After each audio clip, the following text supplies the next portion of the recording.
खबरों को विस्तार से देखते हैं। एमपी में मूसलाधार बारिश से हाल बेहाल है। नदी नाले उफान पर हैं, सड़कें झील में तब्दील हो गई और हर तरफ पानी ही पानी नजर आ रहा है। बारिश को लेकर राज्य सरकार भी अलर्ट पर है। सीएम ने अधिकारियों के साथ बाढ़ की स्थिति को लेकर बैठक की है और अलर्ट रहने के लिए कह दिया है। बारिश से प्रभावित जिलों के स्कूलों में छुट्टी भी घोषित की गई है।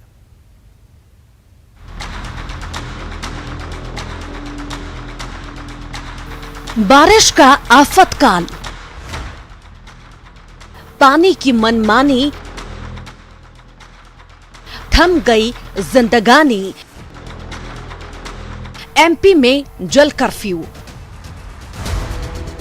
मध्य प्रदेश के कई जिलों में मूसलाधार बारिश से बाढ़ जैसे हालात बन चुके हैं। बात शाजापुर की करें तो यहां बारिश की वजह से नदी नाले उफान पर हैं। निचले इलाकों में पुल और पुलिया जलमग्न हो चुके हैं, जिसकी वजह से कई गांवों का संपर्क टूट चुका है। नरसिंहपुर जिले में भी भारी बारिश की वजह से नदी नाले उफान पर हैं। नरसिंहपुर जिले को जबलपुर से जोड़ने वाली सड़क पर बने पुल के ऊपर से नर्मदा नदी का पानी बह रहा है, तो वहीं नरसिंहपुर को रायसेन से जोड़ने वाला झिकोली घाट पर बना ब्रिज भी पानी में डूब चुका है, जिसकी वजह से कई इलाकों का संपर्क टूट गया है। जबलपुर में भी आसमान से बरस रही आफत से हाल बेहाल है। बारिश की वजह से जबलपुर भोपाल मार्ग स्थित झांसी घाट का पुल डूब चुका है। इधर पुलिस ने गाड़ियों के आने जाने पर भी रोक लगा दी है, तो वहीं बारिश में शोभापुर तालाब ओवरफ्लो हो चुका है। बारिश की वजह से करमचंद चौक के पास मकान के एक हिस्सा गिर गया। वहीं विदिशा की बात करें तो यहां भी बारिश की वजह से छोटी बड़ी नदियां उफान पर है। मूसलाधार बारिश के चलते सड़कें तालाब बन गई हैं, तो वहीं तेज बारिश के चलते लटेरी तहसील के इस्लाम नगर में डैम फट चुका है, जिसकी वजह से कई गांवों का संपर्क तो टूटा ही है। फसलें पानी भरने की वजह से चौपट हो गई हैं। ये पुकार है नर्मदा मैया और अब शांत हो जाओ, भक्तों की गुहार है। ये तस्वीरें मंडला की हैं। यहाँ भारी बारिश से नर्मदा नदी उफान पर है। कई गांवों का जिला मुख्यालय से संपर्क टूट गया है। गुना में लगातार बारिश से जहां शहर की निचली बस्तियां जलमग्न हो गई हैं, एसडीआरएफ की टीम मौके पर तैनात है।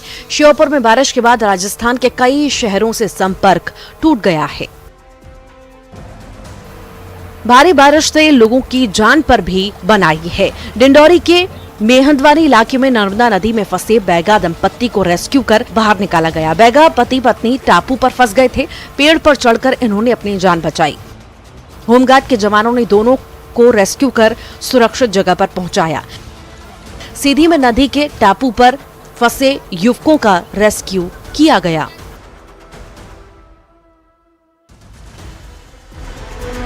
बारिश से प्रदेश बेहाल है। प्रदेश के ज्यादातर जिलों में मूसलाधार बारिश ने जनजीवन अस्त व्यस्त कर दिया है। बारिश से प्रदेश थम सा गया है। प्रशासन राहत कार्य में जुटा है। Bureau report, news 18। भोपाल में लगातार हो रही बारिश ने राजधानी की सूरत बिगाड़ दी है। मूसलाधार बारिश की वजह से जनजीवन अस्त व्यस्त हो गया है। सड़कों पर समंदर जैसा नजारा बन गया। लोगों के घरों में भी पानी भर गया।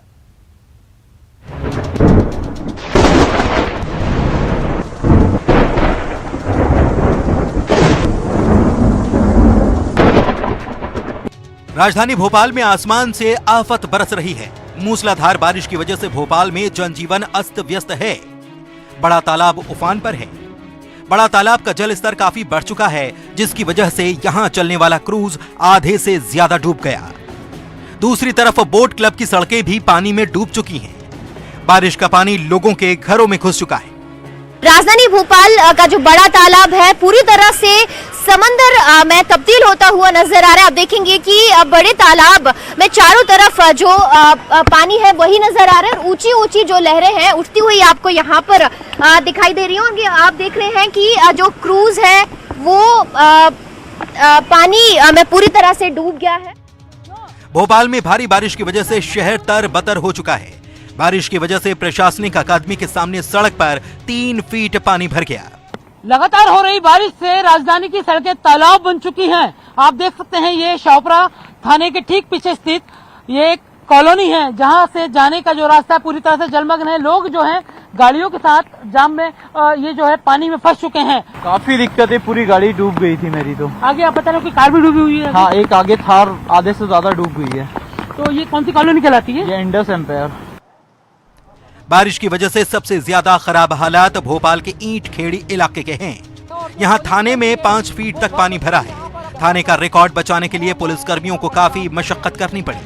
इस समय हम मौजूद है राजधानी भोपाल के ईंट खेड़ी थाने में, जहां पर आप देखेंगे कि पानी इतना ज्यादा थाने के अंदर भर गया है कि यहां से एक झरने जैसा, जिस फ्लो से झरने से पानी बाहर आता है, कुछ इसी तरीके के हालात यहां पर है। और जो पुलिसकर्मी है वो बमुश्किल यहां पर अपना काम कर पा रहे हैं। आप देखेंगे कि जो सूचना डेस्क है वो यहां पर आधी डूब चुकी है और थाने में 5 फीट तक यहाँ पर पानी भर चुका है। आप देखेंगे तो जो पुलिसकर्मी है यहाँ पर आपको उनके घुटने तक पानी भरा हुआ नजर आएगा। ये आलम है भोपाल का। भोपाल में आप देखिए जिस कदर बारिश हुई है और जो थाने में वाहन खड़े हुए हैं, आप तस्वीरों में देखेंगे तो मैं दिखाना चाहूंगा आपको यहाँ पर थाने के अंदर का हाल। आप देखिए जो रिकॉर्ड रूम है, जो फाइल्स यहाँ पे रखी होती हैं, वहां पर भी आप देखिए घुटनों तक जो पानी है वो यहाँ पर भरा हुआ है। यहाँ पर काम करना मुश्किल है, बैठना मुश्किल है और बामुश्किल यहाँ पर अब जो रोजाना के कामकाज होते हैं। वहीं हलाली नदी पर बने पुल के ऊपर से भी पानी बहने लगा, जिसका असर वाहनों की आवाजाही पर हुआ है। ईंट खेड़ी इलाके के खेतों में पानी भरने से फसलों को खासा नुकसान पहुंचा है। भोपाल बैरकी सड़क पर पानी का बहाव इतना तेज है कि यहाँ पर चलना भी मुश्किल हो रहा है। आप देख सकते हैं जो पानी मेरे पैरों तक आ रहा है, कितना ऊपर तक ये पानी उठ रहा है और यहाँ से चलना भी मुश्किल है। जिसके चलते पुलिसकर्मी जो है वो यहाँ पर पूरी तरह संघर्ष करते हुए नजर आ रहे हैं, क्योंकि दोनों ही तरफ के ट्रैफिक को बंद किया गया है। लगातार तेज बारिश का जो दौर है वो यहाँ पर जारी है, लोगों को समझाइश दी जा रही है। और दूसरी तरफ की तस्वीरें भी मैं दीपक जरा आप दिखाइए कि किस तरह से खेतों में यहाँ पर पानी भर चुका है। खेतों में पानी भर गया है, घुटने तक खेतों में पानी है। वहीं इंडस एम्पायर कॉलोनी में बारिश की वजह से पानी भर गया, जिसकी वजह से यहाँ के लोगों को काफी परेशानियों का सामना करना पड़ा। इंडस एम्पायर में यहाँ आप देख सकते हैं लोगों के जो मकान है वो लगभग डूब चुके हैं और फर्स्ट फ्लोर पे काफी पानी का जल भराव हो चुका है।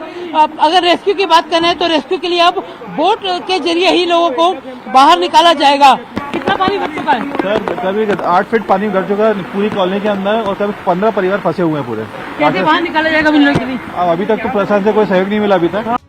लगातार हो रही आफत की बारिश से राजधानी पानी हो गई। हर तरफ पानी ही पानी नजर आ रहा है। बाढ़ को लेकर जिला प्रशासन अलर्ट पर है। एसडीआरएफ की मदद से निचले इलाके के लोगों को सुरक्षित स्थानों पर शिफ्ट किया जा रहा है। न्यूज 18 के लिए भोपाल से रंजना दुबे के साथ वासु चौरे और जीतेंद्र शर्मा की रिपोर्ट। मूसलाधार बारिश की वजह से एमपी के कई डैम लबालब हैं। डैम में पानी के दबाव बढ़ने के बाद इसके कई गेट खोल दिए गए, जिसके बाद निचले इलाकों में अलर्ट है। रिपोर्ट देखिए।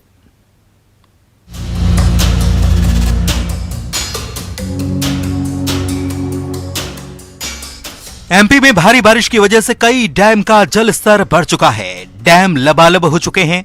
पानी के बढ़ते दबाव के चलते जबलपुर में बरगी डैम के 17 गेट 2-2 मीटर तक खोल दिए गए, जिसकी वजह से नर्मदा नदी का जलस्तर बढ़ता जा रहा है।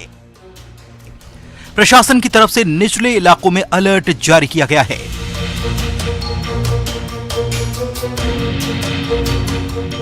वहीं विदिशा में संजय सागर डैम के 10 गेट खोल दिए गए। निचले इलाकों के लिए प्रशासन ने अलर्ट जारी किया है। छोटी बड़ी नदियां उफान पर हैं, तो शमशाबाद क्षेत्र में बने 2 डैम भी लबालब हो चुके हैं। उमरिया जिले में 2 दिन की झमाझम बारिश से घोघरी जलाशय लबालब हो चुका है। इस बीच बांध में दरार से पानी का रिसाव होने लगा। जानकारी होते ही प्रशासन अलर्ट मोड पर आ गया और एहतियातन बांध के निशान पर आने वाले 3 गांवों को खाली करा लिया गया।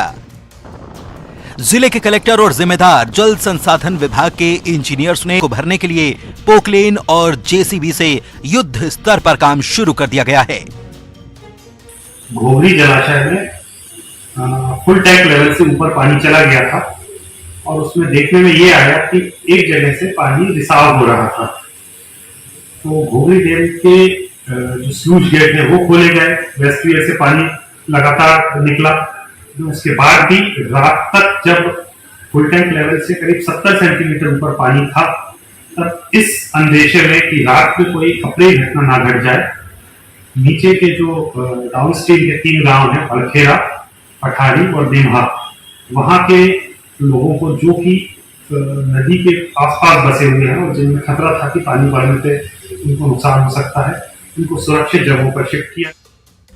वहीं मुरैना में राजस्थान के कोटा बैराज डैम से चंबल नदी में लगभग 7 लाख क्यूसेक पानी छोड़ा जाना है, जिससे चंबल नदी का जलस्तर तेजी से बढ़ेगा और चंबल नदी के आसपास के गांवों में बाढ़ जैसे हालात बनेंगे। इसलिए आसपास के गांवों को प्रशासन खाली करा रहा है और सुरक्षित स्थानों पर जाने के लिए ग्रामीणों से अपील भी कर रहा है। विदिशा से भरत राजपूत, मुरैना में दुष्यंत सिकरवार, उमरिया में विजेंद्र तिवारी के साथ प्रतीक अवस्थी, न्यूज 18 जबलपुर। केंद्रीय गृह मंत्री अमित शाह सोमवार को भोपाल के दौरे पर रहे। अमित शाह मध्य क्षेत्रीय परिषद की बैठक में शामिल हुए। इस मौके पर नक्सलवाद पर कंट्रोल के लिए एमपी और छत्तीसगढ़ की उन्होंने पीठ थपथपाई। भोपाल में नई शिक्षा नीति पर आयोजित सेमिनार में भी उन्होंने शिरकत की। प्रदेश के गृह मंत्री ने उनकी अगवानी की है। साथ में माननीय मुख्यमंत्री महोदय हैं श्री केंद्रीय गृह मंत्री अमित शाह मध्य क्षेत्रीय परिषद की बैठक लेने भोपाल पहुंचे। ये बैठक 3 घंटे तक चली। इस सभागार में आगमन हो रहा है। इसमें नक्सलवाद, आतंकवाद, किसान कल्याण, महिलाओं और बच्चों पर अपराध, अनाज वितरण और साइबर अपराध पर चर्चा की गई। परिषद की ये 23वीं बैठक थी। बैठक में मध्य प्रदेश, उत्तर प्रदेश, उत्तराखंड और छत्तीसगढ़ के मुख्यमंत्री शामिल होने वाले थे, लेकिन भारी बारिश के चलते छत्तीसगढ़ के सीएम भूपेश बघेल और यूपी के सीएम योगी आदित्यनाथ का भोपाल दौरा कैंसिल हो गया। उत्तराखंड के सीएम पुष्कर धामी बैठक में शामिल हुए, जबकि सीएम योगी और बघेल वर्चुअली जुड़े। केंद्रीय गृह मंत्री ने नक्सलवाद पर कंट्रोल के लिए एमपी छत्तीसगढ़ की तारीफ की। वहीं पॉक्सो एक्ट के तहत 2 महीने के अंदर सजा देने का प्रावधान करने का फैसला लिया गया। अब आपको बताते हैं आखिर क्या है क्षेत्रीय परिषद। संसद के अधिनियम के तहत इसे स्थापित किया गया है। देश में 5 क्षेत्रीय परिषद हैं, जिसमें उत्तरी, मध्य, पूर्वी, पश्चिमी और दक्षिणी क्षेत्रीय परिषद है। सलाहकार निकाय के तौर पर क्षेत्रीय परिषद काम करती है। मध्य क्षेत्रीय परिषद में मध्य प्रदेश, छत्तीसगढ़, उत्तर प्रदेश और उत्तराखंड शामिल हैं। सभी क्षेत्रीय परिषदों के अध्यक्ष केंद्रीय गृह मंत्री होते हैं। क्षेत्रीय परिषद में शामिल मुख्यमंत्री रोटेशन के आधार पर 1-1 साल के लिए उपाध्यक्ष रहते हैं। इस परिषद में सुरक्षा, सड़क परिवहन, शिक्षा, खाद्य सुरक्षा और पर्यटन जैसे मुद्दों पर चर्चा होती है।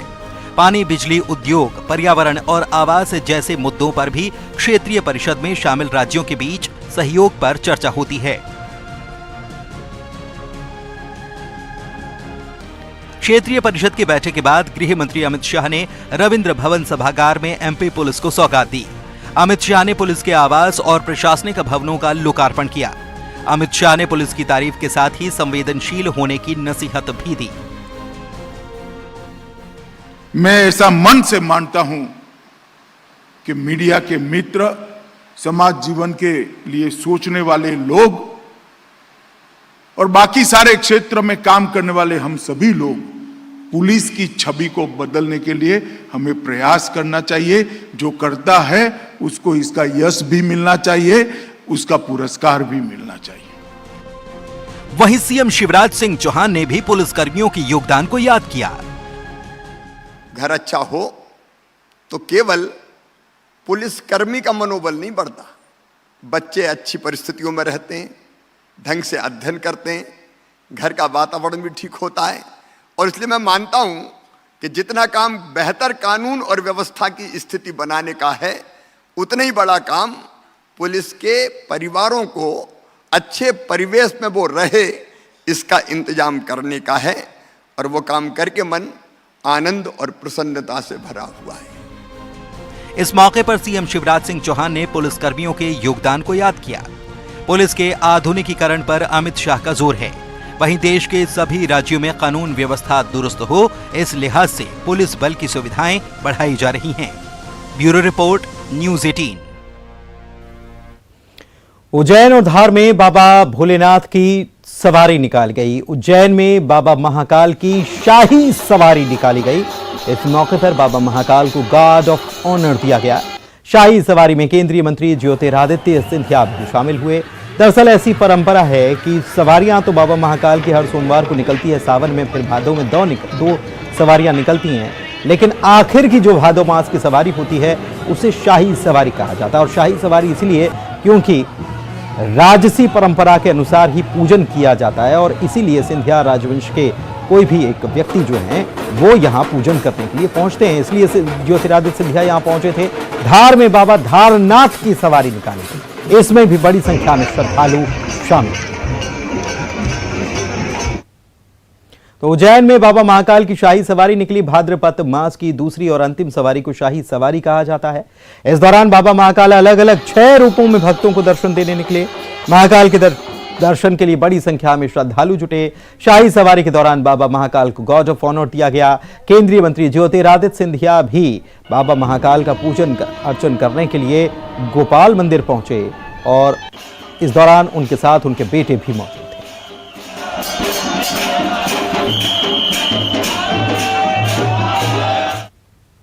और इस बुलेटिन में इतना ही। नमस्कार।